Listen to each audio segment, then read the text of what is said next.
মাননীয় প্রধানমন্ত্রীকে বলবো, আপনি বাংলাদেশে একটি ইতিহাস রচনা করে যাবেন। যারা নবীকে অস্বীকার করে তারা কোনোদিন মুসলমান থাকতে পারে না। এটা আইনের মাধ্যমে, এটা বাংলাদেশের পার্লামেন্ট থেকে ঘোষণা হবে, সেটা আমরা চাই। মাননীয় স্পিকার, আমরা যে জায়গা থেকে দাঁড়িয়েছি, বাংলার 30 থেকে 40 লক্ষ ওলামায়ে কেরাম আমাদের দিকে তাকিয়ে রয়েছে, কারণ তাদের কণ্ঠ, তাদের সে আওয়াজগুলো আমরা যেন জাতীয় সংসদ থেকে দিতে পারি।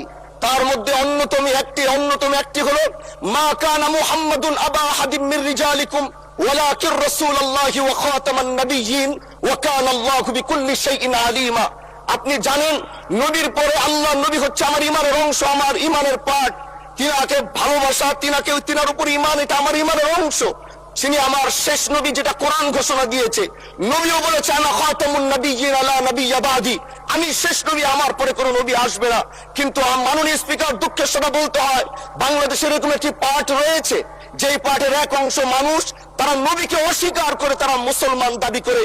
এবং এই বিষয়ে অনেকের ধারণা আছে, তারা জানে এই আন্দোলন করতে গিয়ে অনেক মুসলমানকে রাস্তায় শহীদ হতে হয়েছে, আন্দোলন করতে হয়েছে।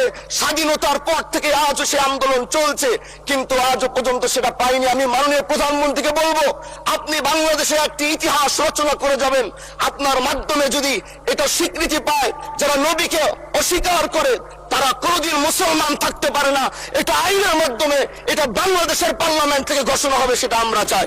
মাননীয় স্পিকার, আরেকটি কথা, আপনি জানেন আমরা আমাদের নবীকে সবচেয়ে বেশি ভালোবাসি, যিনি আখিরি নবী, যাকে বলা হয়েছে ওয়ামা আরসালনাকা ইল্লা রাহমাতাল লিল আলামিন। আমরা বারবার দেখছি কিছুদিন পর পর কারা যেন কিভাবে এসে আল্লাহ নবীর শানে কটূক্তি করে, নবীকে নিয়ে অশ্লীল ভাষায় গালিগালাজ করে, নবীর শানে কটূক্তি করে। এই আন্দোলন, এই সংগ্রাম করতে গিয়ে আপনিও মাননীয় স্পিকার দেখেছেন, রাস্তাঘাটে আন্দোলন করতে গিয়ে কত মানুষ মৃত্যুবরণ করেছে। যদি একবার বাংলাদেশের আইনে, কারণ মুসলমান যদি আমাদের বাংলাদেশের পার্সেন্টেজ অনুযায়ী আমাদের অবশ্যই মুসলমানদের সংখ্যা এই দেশে অনেক বেশি। আমরা তো অন্য কিছু চাচ্ছি না। এই দেশের মানুষ নামাজ না পড়লেও যদি কেউ নবীকে কটূক্তি করে, তার কলিজা ছিঁড়ে যায়, সে রাজপথে নেমে যায়।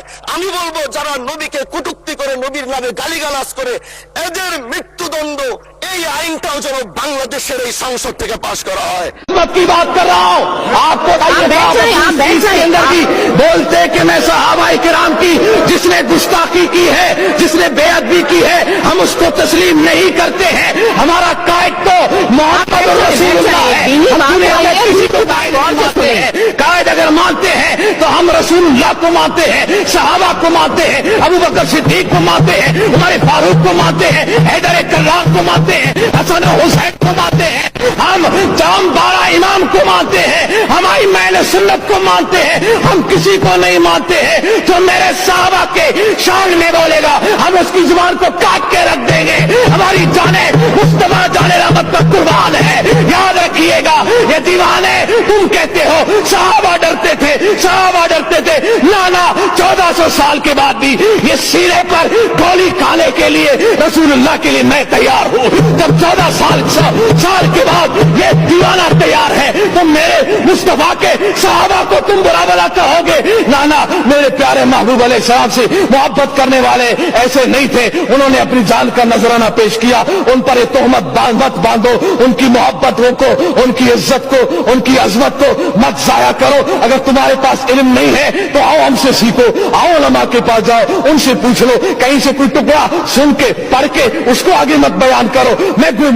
मैं ये इस्लाहन बात कर रहा हूँ। वजीर आजम साहब, अगर आपसे गलती हो गई है, आए कौम के पास और उसकी माफी मांग ले, खत्म हो जाएगी बात। आप माफी मांगे, उलमाए के इकराम के पास जाए, मसला सही समाप्त करे और उसके मुताबिक मसले की तरफ आ जाए। और आपका ये कहना कि माज़अल्लाह सहाबाए किराम लूटमार कर रहे थे, ये जुमले तो सुनो अपने, ये जुमले कैसे जुमले हैं? लूटमार और सहाबा, अस्तगफिरुल्लाह, अल्लाह रहम फरमाए। मुझे ये